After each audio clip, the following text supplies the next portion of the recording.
आणि आता नाशिककरांसाठी महत्त्वाची बातमी। नाशिककरांनो, पाणी सांभाळून वापरा। नाशिक शहरामध्ये पुन्हा पाणी पुरवठा विस्कळीत झाला। नाशिक शहरामध्ये आज पुन्हा पाणी पुरवठा विस्कळीत झाला, तर महावितरणाकडून वीज पुरवठा खंडित झाला। त्यामुळे शहरात आजच्या दिवशी देखील पाणी पुरवठा बंद राहणार आहे।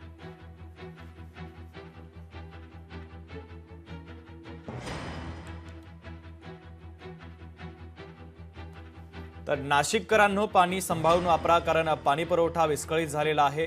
नाशिक शहरात पुन्हा एकदा पाणी पुरवठा विस्कळीत झाल्याची महत्त्वाची बातमी आपण पाहतोय। वीज पुरवठा खंडित झाला, पर्यायी पाणी पुरवठा विस्कळीत झाला। उद्या कमी दाबाने पाणी येण्याची शक्यता आहे।